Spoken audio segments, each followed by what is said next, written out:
Bonjour tout le monde, bienvenue sur Fabipop. Ici on parle dans la bonne humeur et le respect de pop culture. Séries cultes, films marquants, grands classiques, comédies musicales et des célébrités que j'adore. Pour cet épisode, j'ai envie de parler d'une femme qui m'inspire tellement, qui est la preuve vivante qu'avec de la résilience et une force de caractère, on peut s'en sortir et avancer. Cette femme, c'est l'unique et merveilleuse Lio. Ce nom parle peut-être à certains, peut-être pas du tout pour d'autres, mais justement, c'est l'occasion de découvrir une chanteuse qui a marqué toute une génération et qui n'a pas hésité à parler haut et fort pour défendre ses idées et celles des milliers d'autres personnes, notamment des femmes. Venez avec moi découvrir Lio. C'est parti pour le nouvel épisode de Fabipop. Lio, je l'ai découvert très jeune, grâce à l'un de mes amis d'école. Un jour, alors que nous étions plusieurs amis chez lui, il nous a montré le clip ou une prestation live de la chanson Banana Split, enregistrée sur l'une de ses VHS.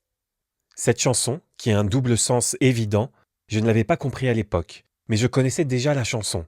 Elle figurait sûrement sur l'un des vinyles compilations de mes parents, et je l'avais sans aucun doute entendue à la radio, ou même à la télévision, sans y prêter vraiment attention. Mais à partir de ce jour-là, je me suis intéressé à la chanteuse. Alors évidemment, à l'époque, pas d'internet, pas de Lio dans le dictionnaire. Tout ce que j'avais à portée de main, c'était ses albums qui étaient disponibles à la médiathèque de ma ville. Et là, j'ai découvert l'univers musical de Lio. Je me souviens très bien de la chanson You Go To My Head, reprise planant d'une chanson de 1938, immortalisée notamment par Ella Fitzgerald, Billie Holiday, Marlene Dietrich ou encore Bob Dylan.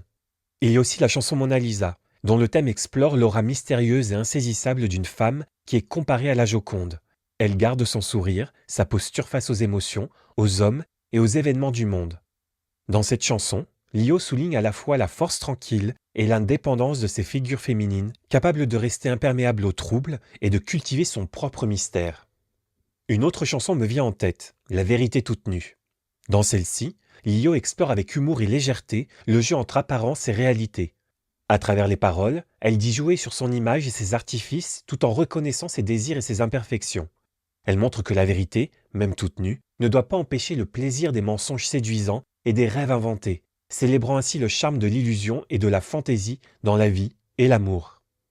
Étant un grand fan des films hollywoodiens, je ne peux que fondre en entendant les premières secondes de la voluptueuse chanson « Plus je t'embrasse ». Lio chante au sujet de la passion et du désir amoureux, de manière simple et joyeuse. Dans cette chanson, elle fait cette description de comment l'intimité et les gestes d'affection, comme s'embrasser et s'enlacer, renforcent l'amour et l'enthousiasme que l'on partage à deux, montrant que le plaisir d'aimer grandit à mesure que l'on se donne à l'autre. Et en tant qu'enfant qui se cherche, qui essaye de comprendre qui il est, je me souviens aussi que le message de la chanson « Les brunes comptent pas pour des prunes », qui célèbre le fait d'être différent, de ne pas se conformer aux stéréotypes, m'a beaucoup inspiré. Cette chanson met en valeur l'affirmation de soi, la singularité, et aussi le fait que même si on ne suit pas les normes imposées par la société, les clichés sur la beauté, ou les règles vestimentaires et physiques, on a tout autant de valeur. En plus de ces chansons, c'est à travers diverses interviews télé que j'ai découvert Lio, l'artiste, la femme. Et je me souviens de l'affaire Cantat, en 2003. Pour rappel, le chanteur de Noir Désir, Bertrand Cantat, a frappé à multiples reprises et tué sa compagne, l'actrice Marie Trintignant. Je me souviens des journalistes, à la télé, dans les journaux, qui en parlaient durant tout l'été, lorsque ça s'est produit. Je me souviens aussi des commentaires de certaines personnes, même des personnes de mon entourage, qui disaient que c'est un crime passionnel. Et dans ma tête, je me demandais comment il était possible de tuer par amour. J'entends encore certains dire que Marie Trintignant était une femme volage, à la vie dispersée, mère ayant des enfants de plusieurs pères. Mais de quel droit pouvait-on la juger ? Pourquoi devons-nous absolument réduire la cruauté de cet acte, mais aussi détourner l'attention en pointant du doigt la victime ? Nous avons tous un avis partagé quant à ce qui s'est passé. Mais pour moi, Marie Trintignant n'aurait pas dû mourir. En janvier 2006, Lio a pris la parole à la télévision pour aborder la mort de son ami. Ce jour-là, Lio s'est totalement opposée à l'écrivaine Muriel Cerf, en dénonçant la manière dont elle tentait, selon elle, de minimiser ou expliquer le meurtre de Marie Trintignant par Bertrand Cantat, en rejetant l'idée que ce geste ait pu être romantique ou passionnel, et elle a affirmé que l'amour n'est pas une cause de mort, dénonçant ainsi ce discours médiatique dominant à l'époque. Forcément, cette prise de parole a fait écho en moi, et je me suis tout de suite retrouvé dans les paroles de Lio que j'ai trouvées courageuses. Les mois et les années passant, j'ai par contre remarqué que non seulement on ne voyait plus vraiment Lio, mais qu'en plus, le débat n'allait pas du tout dans la direction souhaitée. Il faudra attendre des années pour qu'on en reparle avec un nouveau regard, notamment suite au mouvement MeToo. Mais le mal est fait. La carrière de Lio a souffert de ses prises de parole. Elle a expliqué qu'elle a perdu des contrats et a galéré pour remonter sur scène, ou même créer des projets. Et maintenant, quand on revoit la séquence de Lio chez Ardisson, la majorité des personnes trouvent qu'elle a raison de parler haut et fort. Mais en 2006, c'était pas du tout le cas. Et c'est ce qui me choque énormément. Depuis, j'ai quand même regardé les interviews de Lio, j'ai lu son livre, j'ai écouté ses derniers albums et j'ai même participé à la collecte qui lui a servi pour financer l'enregistrement de son nouvel album. Pour moi, Lio est une femme unique, que cela soit par sa carrière, par sa personnalité, mais surtout pour ses engagements, artistiques ou non. Lio a commencé très jeune dans le monde de la pop music et s'est réinventée à travers sa carrière. Et en tant qu'artiste, elle a exploré la chanson, le cinéma, la télévision et le théâtre. Je pense qu'on peut clairement dire qu'elle a une carrière multiple et audacieuse. Dans ses chansons, elle aborde à la fois l'amour, la liberté, le corps, le plaisir et la rébellion. Et ce sont des thèmes parfois tabous pour une jeune femme dans les années 80-90. Lio, c'est aussi une voix que l'on reconnaît tout de suite, expressive, atypique. Elle propose un mélange de provocation, d'humour, de tendresse et même d'ironie, ce qui fait son style unique. Bien qu'elle ait porté une revendication féministe avant l'heure, Lio ne pèse jamais les bras et continue de diffuser des messages forts dans une société qui banalise trop de choses et ne se concentre pas toujours sur les véritables enjeux. Lio a cette capacité rare à mêler légèreté et profondeur, que ce soit dans ses chansons ou dans ses interviews. Et ce qui me touche particulièrement, c'est sa manière de rester fidèle à elle-même, d'accepter ses erreurs et de célébrer les bonnes décisions qu'elle a prises tout au long de sa vie et de sa carrière. Elle parle de ses expériences, de ses hauts, de ses bas, et c'est un véritable plaisir de voir une femme, une artiste, s'ouvrir ainsi au public. Et j'apprécie énormément cette authenticité. Suite à la cagnotte ouverte, j'ai eu la chance de pouvoir m'inscrire pour participer à une rencontre avec Lio sur Paris en juin 2024. Et j'en ai vu des célébrités, j'en ai vu des artistes. Mais ce qui m'a principalement marqué avec Lio, c'est sa simplicité et sa bienveillance. Elle est arrivée au lieu de rendez-vous, nous a tous salués et en quelques minutes, sans chichi ni tralala, elle nous a parlé comme si nous nous connaissions depuis toujours. Elle a partagé ses pensées sur l'actualité, sur son pays d'origine, le Portugal, sur les femmes, sur sa famille et aussi sur son projet musical. J'ai bu ses paroles, je me suis laissé emporter par son énergie, son charme fou. Et à la fin de cette rencontre, j'ai eu le cran de lui demander de dédicacer son livre. Mon stylo a d'ailleurs fait grève et la pauvre elle a galéré pour écrire. Ayant ces quelques instants avec elle, j'ai pu lui dire pourquoi je tenais énormément à elle, ayant grandi avec une maman qui m'avait éduqué pour soutenir les femmes, les comprendre et marcher avec elles. J'ai aussi pu prendre la pause avec Lio pour immortaliser ce moment que je chéris depuis. En décembre 2025, grâce à la boutique parisienne et lyonnaise Lucky Records, j'ai pu la rencontrer à nouveau suite à la sortie de son album. C'était avec beaucoup d'émotion que je la rencontrais une seconde fois. Les fêtes de Noël approchant, j'avais rapporté une boîte de Ferrero Rocher pour la lui offrir. Nous célébrions la sortie de son nouvel album, qui contient des textes et une intensité émotionnelle incroyable. La voir à nouveau face à moi, souriante, bienveillante, m'a fait vraiment chaud au cœur. Et je me souviendrai toujours de ce moment, cristallisé dans mon cœur et ma mémoire. Merci Lio, merci Lucky Records. Dans son nouvel album, notamment dans ses chansons Sur la bouche, Lorena ou encore Basta, elle met en avant le corps et le désir des femmes. Ce sont d'ailleurs des femmes qui lui ont écrit ces textes. Nous avons besoin de ce genre de message dans les chansons. Le droit de dire non, mettre en valeur l'amour-propre, mais aussi la liberté sexuelle, notamment et surtout chez les femmes. Cet album est vraiment particulier et intime. Tout d'abord, son titre, Geoid Party in the Sky. C'est quand même curieux, voire même unique. Lio a expliqué que Géoïde est l'anagramme du prénom de son fils Diego, qu'elle a tragiquement perdu quelques mois plus tôt. De ce fait, ce titre symbolise la présence et la mémoire de son fils Diego au-delà de la vie. Party in the Sky évoque une célébration dans le ciel, ce qu'on peut interpréter comme un hommage poétique à son enfant disparu. Et rien que ça, cela me touche énormément. C'est poignant et sincère. Comme premier single et avant-goût de l'album, Lio a sorti la chanson « Je suis l'amour de ma vie », qui parle d'acceptation de soi et d'amour-propre, notamment dans cette société où nous nous comparons malgré nous et de manière négative et répétitive aux stéréotypes que nous matraquent les médias et les réseaux sociaux. Et cela fait du bien d'entendre quelqu'un qui se regarde dans le miroir et qui apprend à apprécier son visage tel qu'il est, à apprécier son corps tel qu'il est, avec les marques du temps, comme les rides ou les cheveux gris. Ce qui me plaît dans cette chanson, qui donne envie de danser, c'est qu'il est clairement partagé qu'au lieu de chercher l'amour et la validation chez les autres, il faut apprendre à s'aimer soi-même. Les signes de l'âge sont présentés positivement, comme les traces d'une vie vécue. Une petite pensée d'ailleurs à mes cicatrices sur ma paupière gauche, souvenir indélébile que mon chat Gatsby m'a fait. Quand j'ai entendu cette chanson, j'ai su que Lio allait proposer des textes forts pour son nouvel album. Celui-ci est sorti le 21 novembre 2025 et à minuit tapante, j'étais sur mon compte Spotify pour écouter les chansons. J'ai adoré l'album du début jusqu'à la fin, avec bien évidemment des coups de cœur. Et bien que j'avais déjà acheté le CD via la cagnotte, je suis allé aussi acheter le vinyle pour soutenir encore plus Lio pour cette nouvelle sortie. Dans mes coups de cœur, il y a tout d'abord la chanson « Et puis quoi ».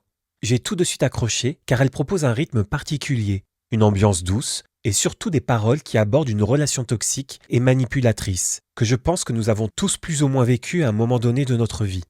Dans cette chanson, les paroles parlent d'un partenaire qui joue avec les sentiments, notamment avec « tu joues, tu perds, ça n'a rien d'un jeu », mais aussi de l'amour, qui est présenté comme un jeu où l'un blesse l'autre tout en espérant être pardonné. Lio clame qu'elle n'est plus cette poupée de cire que l'on peut abuser, tromper et remplacer facilement. Elle affirme une prise de conscience, sa dignité et reprend le pouvoir sur soi-même. Deuxième coup de cœur immédiat avec la chanson « Fille amère ». Cette chanson est vraiment atypique, originale, comme une conversation entre deux femmes. C'est aussi un jeu de mots « fille à mère », mais aussi « fille à mère ». On peut l'entendre comme on veut. Et c'est complètement une critique ironique du sexisme et des rapports de pouvoir entre hommes et femmes. Dans cette chanson, Lio met en scène plusieurs situations où des femmes se retrouvent confrontées à des hommes dominateurs ou manipulateurs, comme le client au bar ou le producteur en studio d'enregistrement, mais aussi à des formes de rivalité ou de jalousie entre femmes. Le ton ironique et sarcastique révèle une narratrice lucide qui refuse d'être naïve ou manipulée. Le refrain, fille amère, même histoire, femme amère, même combat, souligne que ces expériences se répètent de génération en génération, obligeant les femmes à affronter sans cesse les mêmes mécanismes et rapports de pouvoir. Quatrième coup de cœur avec la chanson Sens interdit. Elle commence de manière originale, avec un extrait d'une interview de la chanteuse américaine Cher, qui répond à la question « Pensez-vous que les hommes sont importants ?» avec cette phrase iconique « Important, pourquoi ?» Cela donne le ton de la chanson, qui est un hymne à l'indépendance et à la libération d'une relation oppressante. Lio chante qu'elle n'a plus besoin de l'autre, qu'il s'agisse d'un partenaire ou d'une influence restrictive, avec les paroles « Jamais plus besoin de toi, je te dis ciao, je te mets KO ». Les couplets décrivent sa volonté de vivre selon ses propres règles, de voyager, de marcher librement et de reprendre ses droits. Le pont renforce cette rupture définitive avec les paroles « Pas me retourner, y a ta gueule en sens interdit ». J'adore cette chanson car elle célèbre la liberté personnelle, le refus de se laisser contrôler et la force de rompre avec ce qui ne sert pas à son épanouissement. J'adorais aussi la chanson Basta, écrite notamment par Oshi, qui manifeste haut et fort l'affirmation de soi et la liberté personnelle. Lio décrit sa vie, ses erreurs, ses excès et ses passions sans honte, assumant pleinement sa nature. Je suis juste une femme populaire, souvent j'ai fait tout de travers. Dans le refrain, le mot basta est un cri de détermination. Lio se moque totalement des jugements extérieurs. Quand tu dis non, je dis oui et puis basta. Elle revendique le droit de vivre selon ses envies, de s'exprimer librement et d'assumer ses choix, même si cela peut choquer les autres. Cette chanson est vraiment entraînante, dansante et partage un message tellement fort et important. Je l'adore. Et il y a aussi mes coups de cœur avec deux ballades sublimes. Je pense tout d'abord à la chanson que Louane a fait pour Lio, Amoureuse solo. Cette ballade touchante est une célébration de l'amour de soi et de la gratitude envers sa vie passée. Les paroles montrent Lio qui regarde son parcours sentimental et ses expériences avec lucidité et tendresse, reconnaissant tout ce qu'elle a donné et reçu, mais affirmant surtout son bonheur en solo, notamment avec les paroles « Je suis heureuse et c'est beau » en amoureuse solo. Les souvenirs, les photos, les traces du passé, symbolisées par les fleurs sur la peau, deviennent des marques positives, des éléments qui nourrissent sa confiance et son amour-propre. Le pont souligne cette continuité et cette joie de vivre malgré le temps qui passe. Les années avancent et moi je danse toujours autant. Cette chanson est tout simplement magnifique. Il y a aussi la chanson Sur la bouche, qui est un hymne à l'indépendance, à l'amour-propre et à la liberté sexuelle et émotionnelle. Cette chanson parle de cette volonté de reprendre le contrôle sur son propre corps ainsi que sur ses désirs, mais aussi un refus d'être possédé ou même défini par les autres. Lio revendique son droit à l'intimité et au plaisir pour elle-même. Son corps devient un espace de liberté et d'exploration personnelle, et non un objet pour les autres, pour les hommes, notamment avec les paroles « Aucun homme dans mon corps, ce joli corps que j'adore, c'est avec moi que je m'endors ». Lio partage le fait qu'elle se sent légère, seule, mais pleinement heureuse, et apprend à se donner du plaisir et à s'aimer. Nous retrouvons cette affirmation d'indépendance et d'existence personnelle dans la chanson J'existe, où Lio revendique le fait de vivre comme elle le souhaite, sans se plier aux attentes sociales, comme par exemple se couper les cheveux de la manière qu'elle a envie, voyager seule, ou même se moquer totalement du regard des autres. Cette chanson parle du fait de s'aimer et d'affirmer sa place dans ce monde malgré les épreuves et les déceptions. Message fort et puissant.